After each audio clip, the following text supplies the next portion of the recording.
Welcome to this morning or this afternoon's Zoom at noon. Today we're going to be talking with Beth Reifeis. She is the teacher who helps with junior speeches. And so I thought we would start out today with a junior speech. Last year, there were 4 junior speeches that ended up winning Best Junior Speech. Different sorts of speeches. So we're going to show you this morning one of the very entertaining ones, a boy named Ethan Rayburn, and he tells the story of how having his picture, instead of being in the student section, being in the faculty section, how it really affected his life last year. It's a clever speech, so I'm going to start sharing my screen with that. And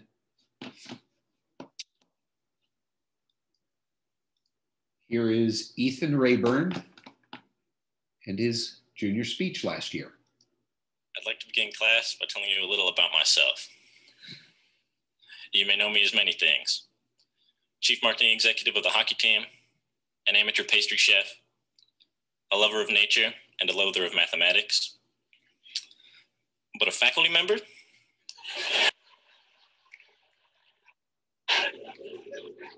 Some of you might be a little less familiar with that title.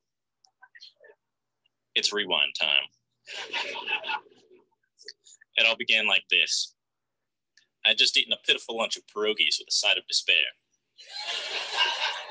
Alone. After taking a chem test, I felt I did very poorly on. I was walking out of the lunchroom when I was suddenly surrounded by Liam Haywood and Xander Wood, who told me that I needed to go get my yearbook right now. I was happy to be distracted from my misfortune, so I went with them down to get the book. Upon my arrival to the music room where the yearbook table was stationed, I picked up a book and flipped to our grades page, expecting to see a very bad school picture or a misspelled name. But instead, I was greeted with something far more shocking. Absolutely nothing. Yes, I wasn't on my class photo page. Was this Academy's way of letting me know I flunked out? Or did my parents accidentally send my tuition check to Cornerstone Academy? Liam and Xander were laughing as I turned around, and I had absolutely no idea what was going on. That's when they said 5 words that would change my life forever. Flip to the faculty section. The yearbook staff, who noticed their error at the same time as me, could not contain their laughter. Not only was my school picture in the faculty section of the yearbook, but I was comfortably situated in alphabetical order between Miss Ramsey and Miss Reckner. It's easily my worst school picture to date, with the camera woman having forced my head to an odd angle, provoking a knot in my neck that caused the pained face that the whole school soon came to know. This particular situation was both a blessing and a curse. On one hand, my mom had been begging me to get a job for quite some time.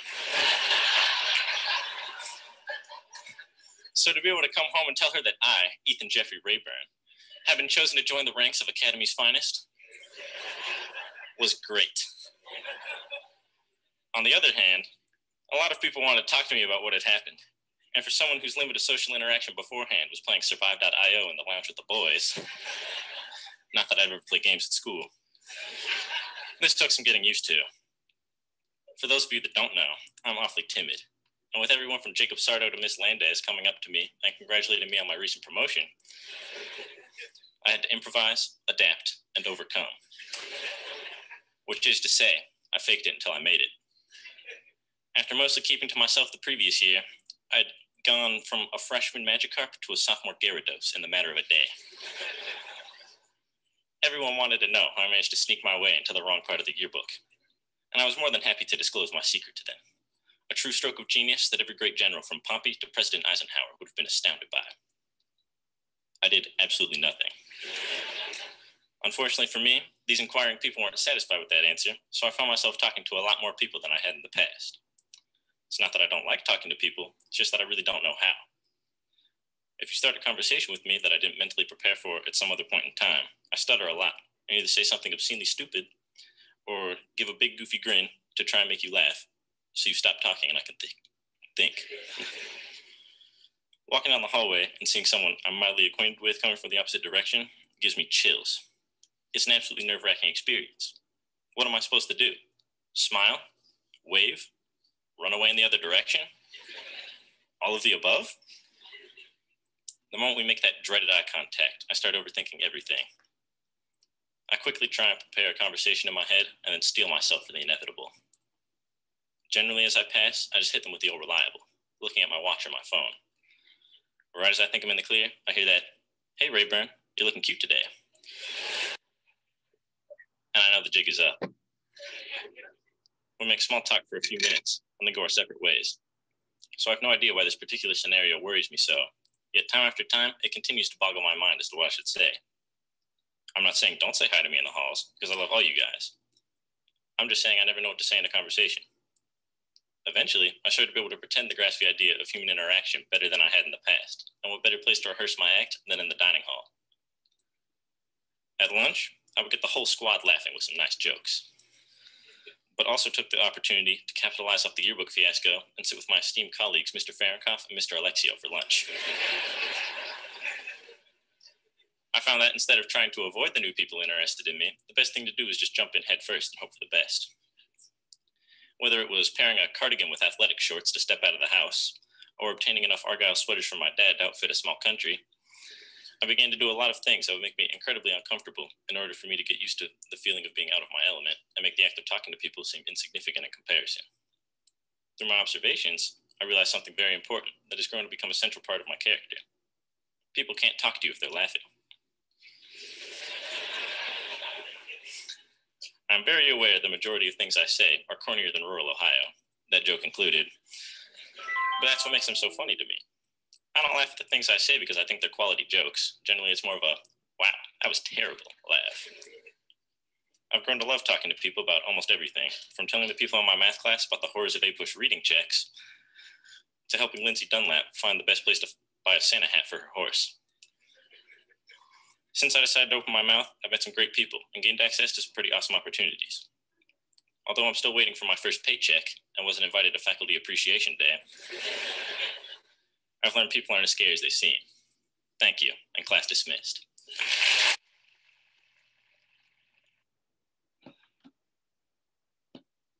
All right. Well, that was Ethan Rayburn speaking. And now what we're going to do is move into a previously recorded session with me and Beth Reifeis. It was from last Friday. Beth actually teaches a class at this time, so she can't be with us. But if you have any questions, do please put them in the chat, and I will be answering them. So anyway, this is a pre-recorded session with Beth Reifeis and me from last Friday. So it'll take about 20 minutes, but I've got it on 1.25 speed, so you won't notice any sort of difference, but let me go ahead and start. Hello and welcome to today's Zoom at noon. We're actually pre-recording this one because Beth Reifeis, our guest today, is actually going to be teaching the class that we're talking about, and that is the junior speech. So in any case, here's Beth Reifeis. Beth, why don't you do just a quick little introduction of yourself and then we can chat further. Well, thanks so much, John, for asking me to be a part of this. I am Beth Reifeis. I am the English department chair here at Academy. This is my 15th year here at Academy and my 33rd year overall teaching. But I will tell you that the highest honor I've ever been given is to be asked to be the director of junior speeches. This is an amazing process. I taught in public schools for 17 years, and there's just nothing like this anywhere.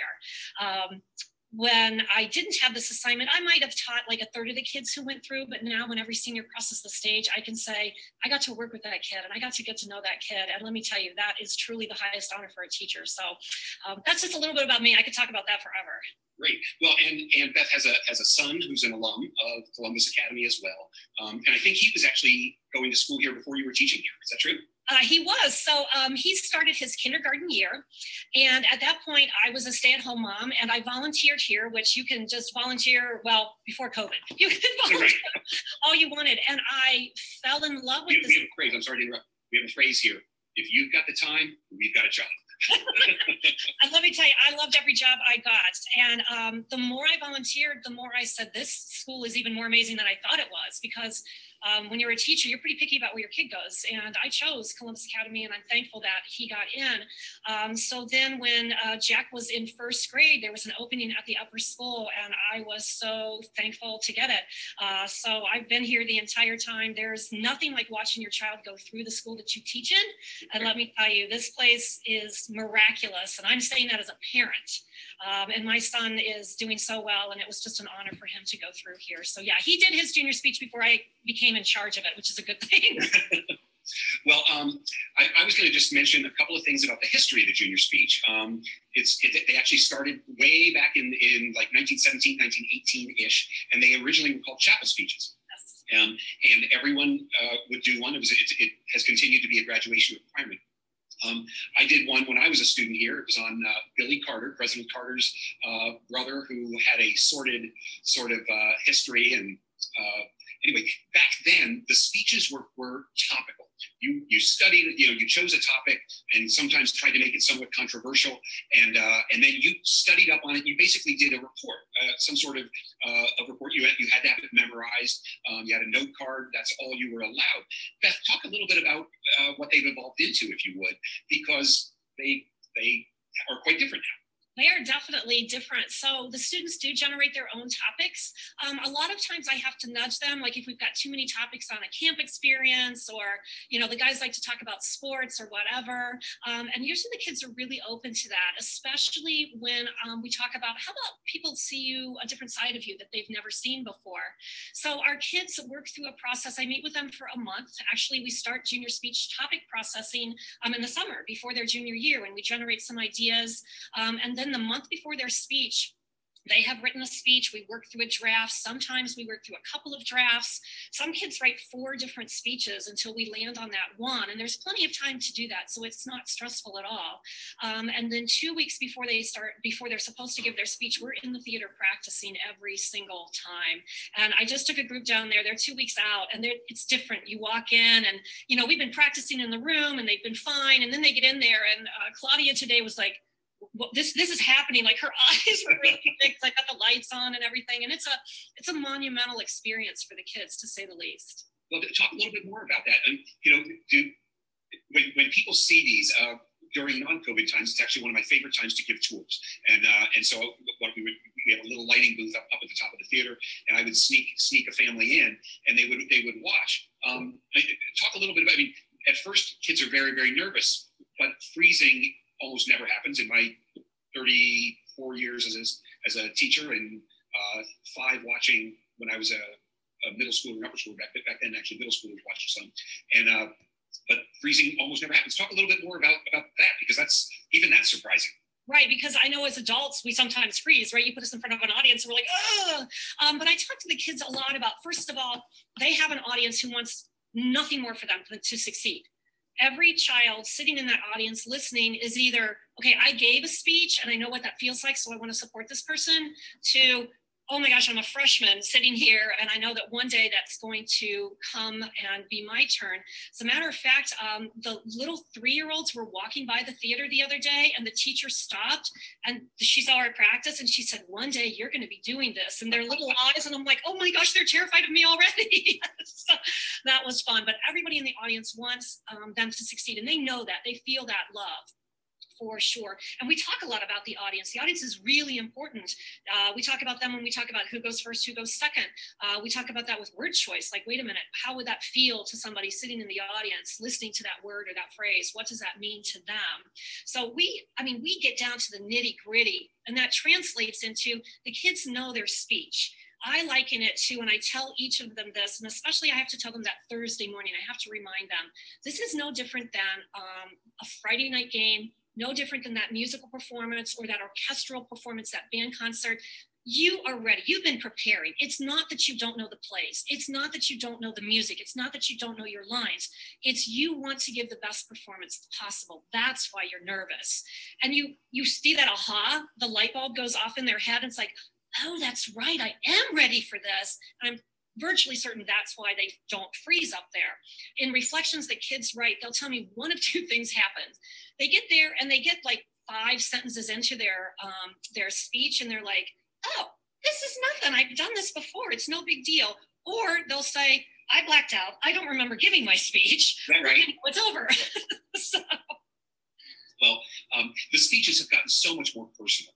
Again, I mentioned when back in the day, they were very topical, and you know, a good friend of mine, Harry, did his on Paul Harvey, who was a radio broadcaster. Good day, and, you know, but it was just you became the expert on this one topic. And now students are picking things that are very personal, often overcoming struggles, often, you know, about their families, about some important life event. And what I find interesting is the way that these often the messages that are embedded in the speeches are just the sort of messages that the adults around here have been kind of preaching, you know, acceptance, hard work, overcoming struggles. And what the thing that always amazes me is that these same messages that we want to be imparting to the students who are in the audience, they are there hearing those messages, but instead of being from the adults, they're from their peers. And so it actually is it really is a wonderful accentuation of, again, just the sort of topics and you know, messaging that we want them to hear. And I'm really proud of our kids for their willingness to go there. They could take a safer topic, but we have kids who are like, no, I want to talk about the disparity 25 miles down the road between Newark and Columbus Academy. I want to talk about the climate and where we're going with this. I want to talk about what it means to be a Black man here at Academy, but what will it be to be a Black man out in a greater community?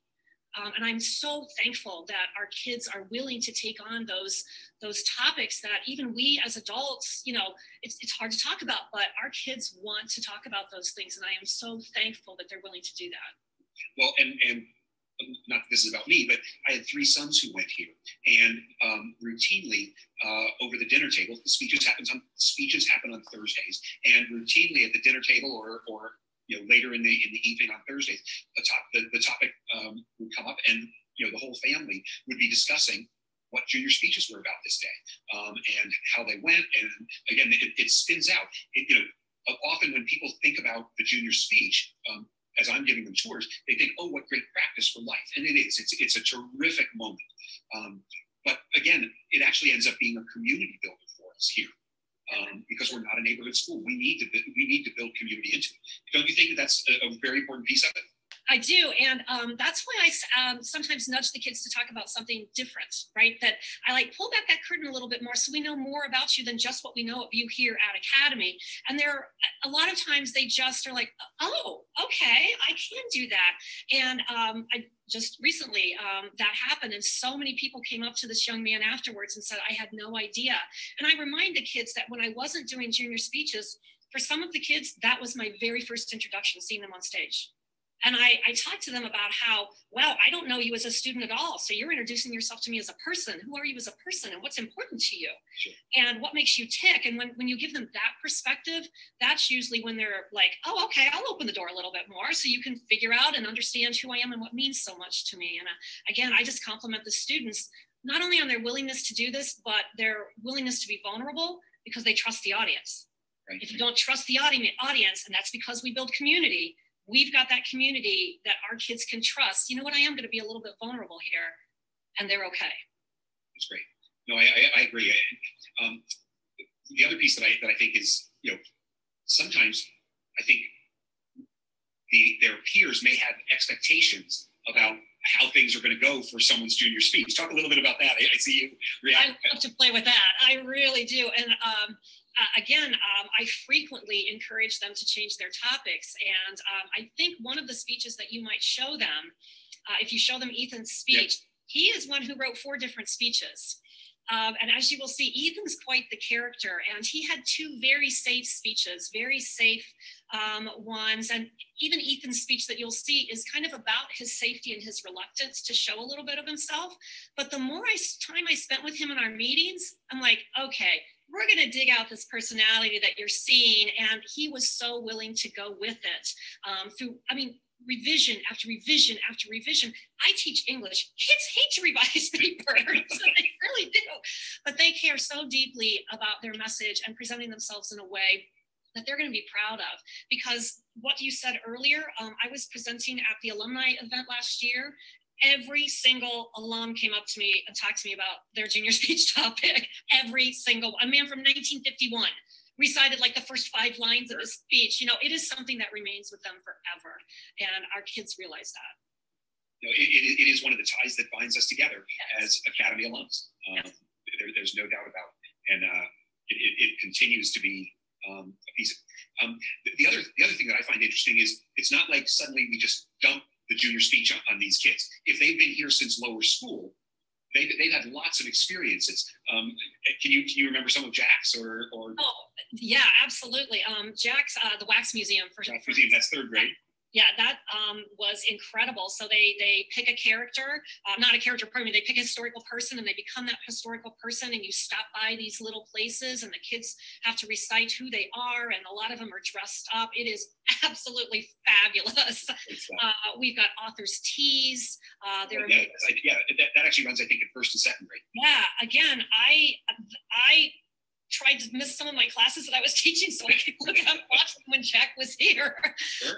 Again, there are fabulous opportunities for kids to talk. And I do remember Jack, one of his favorite memories in kindergarten too, because they had to present, was that you got to hold the microphone. Well, and what's important is everything that we mentioned right now, the author's tea, the Wax Museum, and the junior speech, parents are invited to these things. They are big rites of passage for us here at Academy. Right. Well, before COVID, right? we're hoping to get back. So, and we will for sure. And then I know in 8th grade, well, in the middle school, they do so much as well. There was creative expressions where Jack was presenting. Right. He was definitely involved in the Cold War debates. That was such a big deal. I mean, he had hats and everything. And again, as an English teacher, I love the research they had to do in order to prepare their debate topics and how they were going to argue their points. And again, it was just absolutely fabulous. At the upper school, I know we do a lot of in-class speeches. The kids have to do presentations all of the time. So you've got writing in the market, right? How could I forget? Writing in the market. My kids just presented today. My writing in the market class, I pair my class with a business. So today this is an English class. Yes, this is an English class. We were working with Soul Classics. They sell tennis shoes, high-end tennis shoes in the short north. And so my kids worked on an actual business challenge that the business is having. Soul Classics is having a horrible time merging all of their social media. Are you kidding me? My kids were all over that. But I mean, they have to give a formal presentation. My kids were in suits, and the boys were in suits and ties today. The girls were all dressed up professionally. Today they were up on the theater stage, 4 people at a time, presenting to an audience as well as to the business owner. Everything was memorized. And they only had 8 minutes, but then Mr. Johnson was able to give them questions. So they had to be prepared for any questions that he might have based on their recommendations. So again, we'd like to get yeah, it is Shark Tank like. So we like to get our kids out there and in front of people. And I know that when Jack was going to college fairs, I watched this happen. I didn't tell him to do this. So there were, numerous booths, right, that you have to go to. And the very first booth that he went up to, he walked right up to the college rep. He extended his hand and he said, "Hello, my name is Jack Reifeis. I'd like to talk to you about your offerings at your college." This person stepped back and didn't know what to do. And again, time after time after time at this college fair, these reps were so amazed at what Jack did. And Jack didn't do that because of his mother. Jack did that because of what he was taught at Academy, to not be afraid to actually engage people. And that's what I see our kids doing, thanks to all of the practice we give them. Yeah, well, and that's exactly right. The speech that they actually will have already seen it by the time that they view us talking. Okay. But it will be Ethan Rayburn's speech. And last year, I just happened to be walking by the week after he had given his speech, and I was giving a tour, and I stopped and said, "Ethan, I want you to tell my folks about the tour." And he just lit up.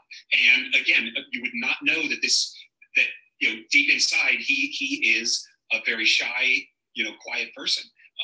Just was able to come right out. So. Click it on, yeah. And again, so they've seen that speech. So the audience, to me, is what brings to life the speech. You heard the audience react. That's the love and the energy that's in the room.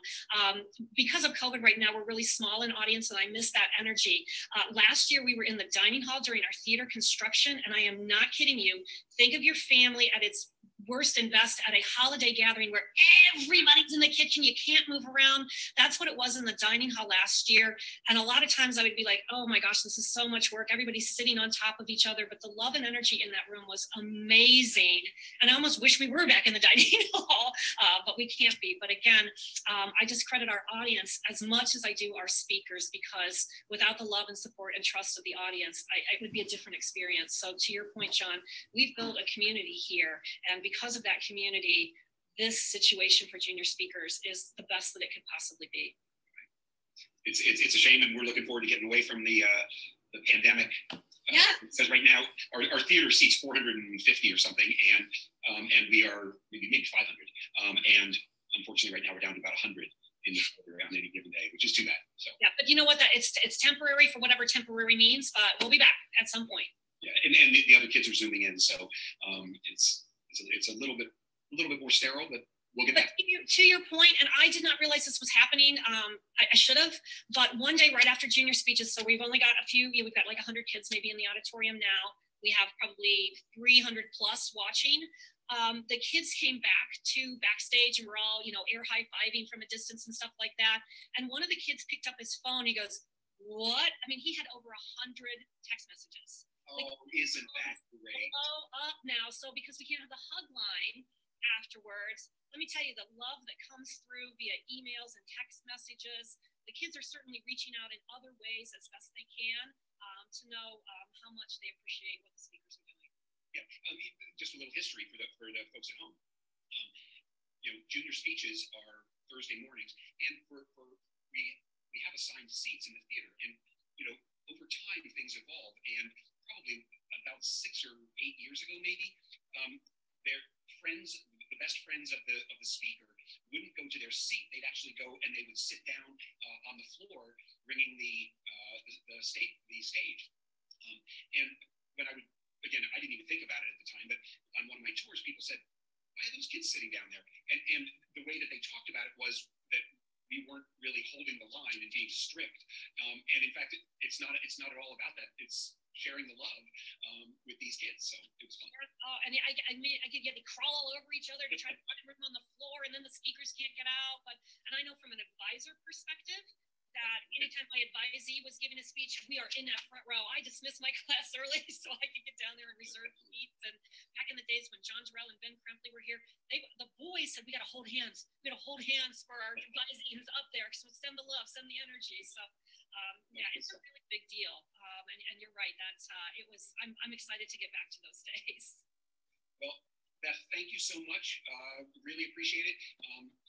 If I have any other questions that occur to me between now and when we actually play this, I might get back to you and ask, send you a quick email. But other than that, really appreciate it. I am going to try to have somebody do a quick reporter on the ground with your class on Tuesday, if that's okay. Oh, absolutely. And again, anytime anybody has questions, please let me know, because I will talk nonstop about junior speakers if you let me. So thank you so much for asking, John. I'm honored to be a part of this. Great. Well, thanks so much. And you at home, now I'm going to talk to you live.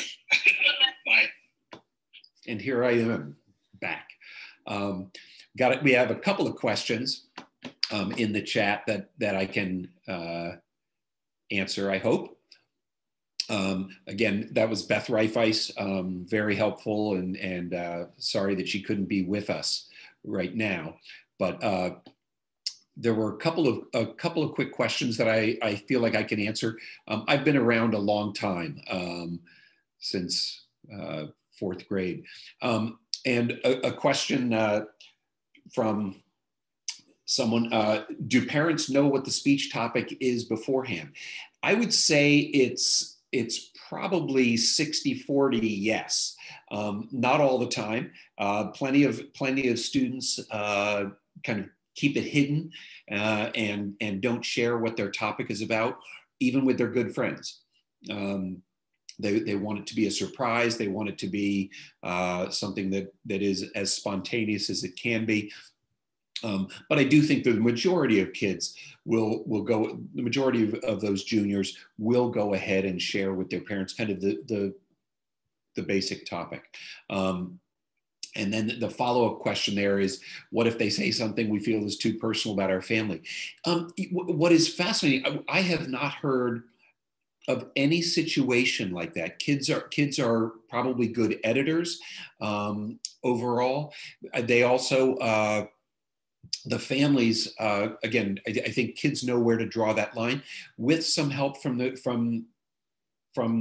Beth Reifeis or the junior speech coach, trying to make sure that we aren't oversharing. But there've been very personal moments. I know it's 12:30 now, so we've been at it for half an hour. I want to let everyone go, but there were. Let me talk about two different speeches that I remember. One, to show you how supportive the audience is. This was probably about 8 years ago. A girl named Julia, she and her family had moved to Columbus after Hurricane Katrina, and her one of her parents worked at Tulane, and Tulane was just shut down, and they had relatives here in town, and so Julie came to Columbus Academy, and many years later, she came in lower school, so she actually talked about suffering from post-traumatic stress disorder. She got up on the stage and she did her opening line and then froze. And it was a little bit nerve-wracking. Everyone, again, it's very uncommon. And so everyone was kind of hushed, and there weren't any cat calls or anything. And then before Beth Reifeis, there was a man named Bob Kirk, who was the junior speech coach. And he said, just kind of out of the audience, come on, Julia, you got this. And then everyone just started applauding, and the whole place erupted. We were right there with Julia, Julie. And anyway, she went on to talk about her experience with Hurricane Katrina and PTSD.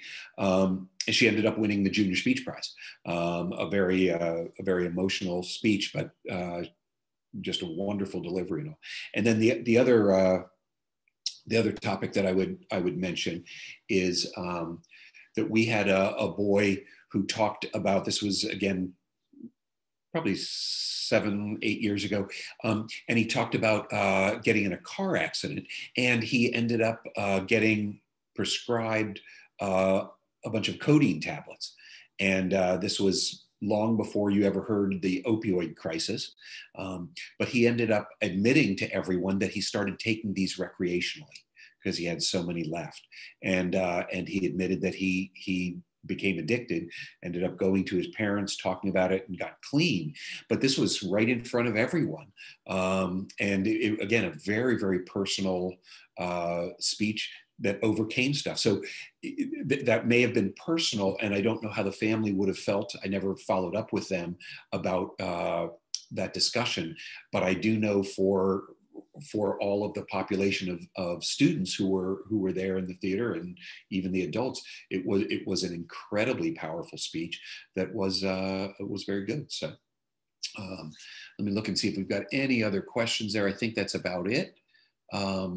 So as we've said before, with all of this is the beginning of a conversation or continuation of a conversation, we hope. So please don't hesitate to give the admissions office a call, set up a tour, send us an email, and follow-up questions. We're always interested in making sure that you have as much information as you can about Columbus Academy. We're convinced the more you know about us, the more you'll want your children to be here. So with that, and thanks to Beth Reifeis, and we'll hopefully see you next week or actually next week I think we're off because it's the election day, but then we'll be back at it on the November 10th with Beckett Bro and Pascal Lasambe talking about diversity, equity, and inclusion. So we'll see you soon. Thanks very much. Bye-bye.